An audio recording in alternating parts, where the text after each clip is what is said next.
Right, so this module is going to talk about a very subtle point a very subtle concept called encapsulation, and it builds upon this idea of information hiding and abstraction, and it's something that it's not necessarily part of a syntax, but it is part of the process of designing a class such that it can be used easily and such that it's going to actually be a net win for you as opposed to sort of just making things complicated.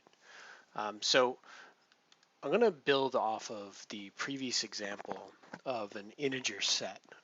That was the first example we talked about when we built our first class. And so if you remember, the int set basically was just a list, right? The difference between a set and a list is that a set does not have duplicates. So we built our class such that it had a single attribute called vals. I think we called it vals, and it was a list. And obviously we can do whatever we want with the list itself, but the int set had an invariant. It was called a representational invariant. It's basically a logical rule that you should not be able to add any duplicates. And so in the int set, I had some methods. I had an insert function, and the insert function was probably the most important one. We know that we can add to a list by simply calling append, but the insert function on a set did the extra check of seeing whether the value that we were trying to insert already exists in the list. And if it did, it would simply ignore the request. So if I called insert 5 10 times, and then printed out the set, I just get 5. Right? It wouldn't add the duplicate. So the insert function was really enforcing that representation invariant. It was enforcing the rule that there was no duplicates. The remove function inside the set class actually relied on that, because it went through and it found if I said remove 5, it went through the list, and as soon as it found a single 5, it removed it and returned. What I mean by relying on the invariant is that it didn't search for other 5s. As soon as it found the first one, it knew that it was done, because there was absolutely no way that you could add more than one 5 to the set. I also had a member function, right? So the member function returned true or false to whether or not a value was a member of the set, or basically whether the value was in the list. And again, that was fairly straightforward. We just iterated through the list and found the value. Okay, so we talked about this idea of an invariant. Right? We can't insert duplicates. If you were thinking critically about this, though, that's really not true. Sure, if I create a set and then I only use the insert function, it's true. I could call that. There's no way I could get a duplicate. I could call insert 5 a dozen times, and the insert function should do its job, and we tested that it did, and it wouldn't allow a duplicate. But if you're kind of thinking critically about this, that's not the only way to add to the list, right? There's an internal list called vals inside the set. And if I knew that, there's no reason, there's nothing stopping me from just saying set.vals, right? So set.vals would give me access to the internal list, the actual attribute on the class. And then if I called append, I could add it, and I'd bypass all the logic inside insert, right? And that's important, right? There's nothing here that stops a programmer from using your class, and it might be you yourself, from bypassing these functions. Right? And at that point, if I printed out the set, I'd have both values on it. So on the third line, we directly access the internals of the list. Okay, so first off, I'll give you the end of the story first. Don't do that. All right. In Python, the idea is that it's generally considered a very bad idea, and it is frowned upon to directly access the attributes within a class, especially directly mutating them, but also directly accessing and reading them either as well. It is always the preferred approach to access these member variables through the methods. And that should be obvious as to why, because if we access through methods that are provided on the class, we know that they're going to do the right thing. Now, to give you kind of the backdrop here, um, Python unfortunately lacks the ability to enforce this. If you've learned any other languages that support object orientation, I think actually I'm trying to think, Python's one of the only ones that I've used that actually don't have something built into the language to prevent programmers from doing this. So for instance, in a language like C++, we can specifically mark a member variable as private. And you can do the same thing in C# and in Java. And this means that no code that is not actually part of the class can ever access it. And it's actually a compiler error. It's a syntactical error and the program will crash. Um, Python is not one of those languages though. We don't have that feature. So the only thing stopping people from directly accessing the variables within a class is discipline, is knowing what they're doing. So don't be one of those programmers that doesn't have discipline. You want to, an experienced programmer can you look at your code immediately and understand that you're not really kind of abiding by those rules. In Python, programmers absolutely believe in encapsulation. They use it. They are disciplined and do not access member variables if there are functions on the class that are provided already, because we know that those functions are going to do the right thing, right? So encapsulation, just to reiterate this whole notion, encapsulation, and it's also called information hiding, is the notion that the internal structure of the class should never be manipulated from outside the class. So if I'm writing code that I just instantiate an inset, the internal structure, the vals list, that's off limits. That's not something as a programmer I should say set.vals and start messing with. I should always use the methods available on that class instead. And the reason for this is it's really a separation of concerns. It's a separation of responsibility. If there is any kind of logic that has to maintain an invariant, that has to maintain any state, that has to do anything in a specific way, that's going to be the responsibility of the class's methods. And it's not going to be the programmer's responsibility or the code outside of the class's responsibility. Without separation of responsibility, code, you might, if you continue on in any kind of software, you hear the term spaghetti code. Spaghetti code refers really to a state where all parts of the code are responsible for knowing everything about all the rest of the parts of the code. And generally, spaghetti code has to be thrown away. It becomes so unmaintainable that the cost of dealing with it outweighs starting over. So you don't want to do that, right? And unfortunately, that's one of the things that Python can allow you to do if you're not disciplined. Okay, so how do we get around this? Well, one way, realistically, people need to be able to access the individual members of the set, the values inside the set. And I don't want to, if I was not to provide a method of getting to them, they'd have to say data dot or set dot vals. There would be no other way to make that work. So one option is to provide a method, right? So I'm creating a get members method on the inset class now, and it's going to return the values. So I'm going to diagram this out. This is not going to work either, and let's see a little bit why.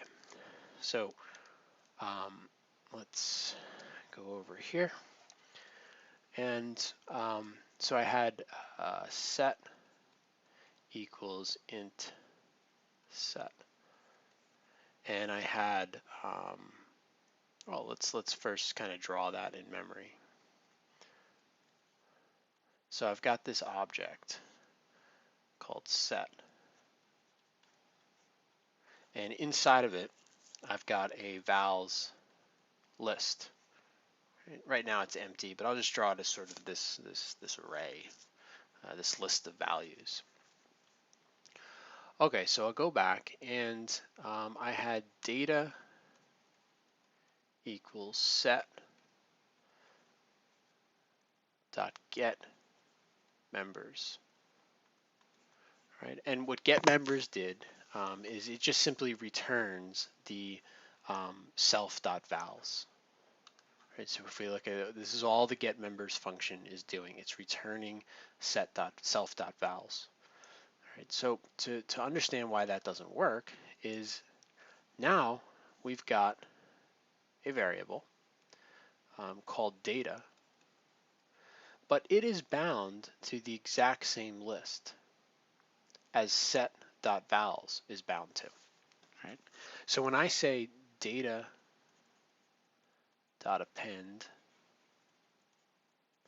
5, right, I'm putting a 5 directly into the set class.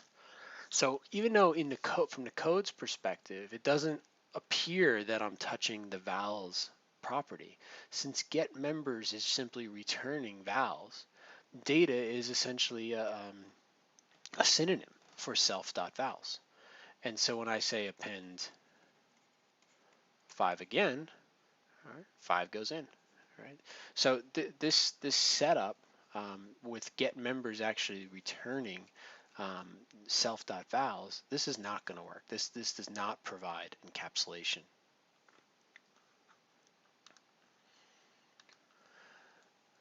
The best way, or a way, I'm sorry, probably not the best, is instead to provide methods that return copies.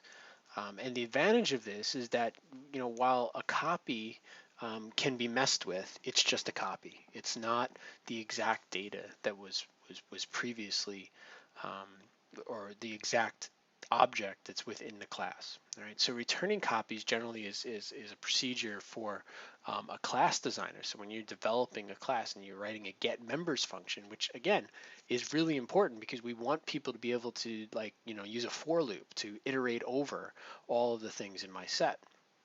Returning a copy, and notice this is an easy way of copying a list. We've seen this a little bit before. The start and end are defaulted to 0 and the very end, so we're returning a slice. And whenever we take slices from a list, we're always returning a copy, a new list. So this returns a copy of the entire list. So to see why this is going to be a lot more helpful, or at least provide better encapsulation, we can go back to this, and I've sort of rewound this back to where we call data, and now we're going to say that this get members function returns a copy, right? Using our slicing notation. Well, now data is going to point to a brand new list. Right? And so when we say data dot append 5, we're going to put 5 in there, and it does not go into the actual set. And data dot append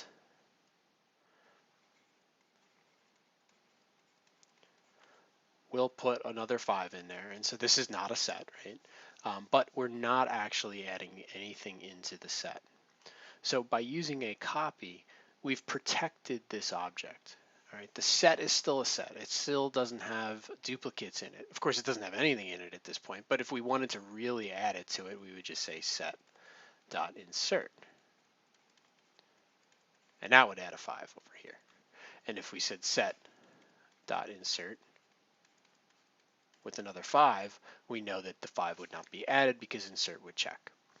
Right, so the copy is a nice feature. Okay, so going back to this though, let's take a look at what would happen if we did the same thing, but the list actually had a whole bunch of values in it, right? So 10, 9, 7, 3, 2, and 6. Okay, when we call this set.getMembers and it's returning a full out copy, remember now that all of that has to be copied. 10, 9, 7, 5, 2, and 6. Okay, so while this still works, right, and we could now say, data dot append anything, X, and we could add something to the end of that list. we have to concern ourselves about the fact that every time we call get members, and again, if we're trying to loop through this, it would be a problem. Every time we call get members, we're going to create a distinct copy. Now, that's okay if this thing has 6 numbers, but what if it has 6 million numbers? We still want to iterate through the set, but now we have to actually create another list of 6 million. Right? So returning copies works, um, and it works pretty well, but um, it does lead to inefficiencies. Right? And again, when we think about actually writing a for loop that goes around each individual members, we've got a huge performance problem here, right? Because when we say for I in set.getMembers without thinking about what getMembers does, well, getMembers returns a complete copy.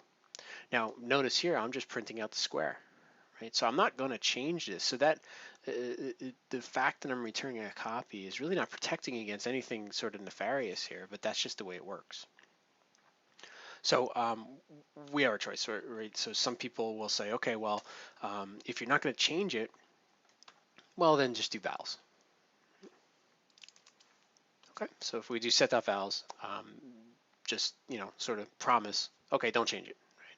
Right? That probably can make some practical sense in some situations. That, of course, assumes that your user or the person that's programming the code that works with inset can look at that vowels function, that list, and understands how it works.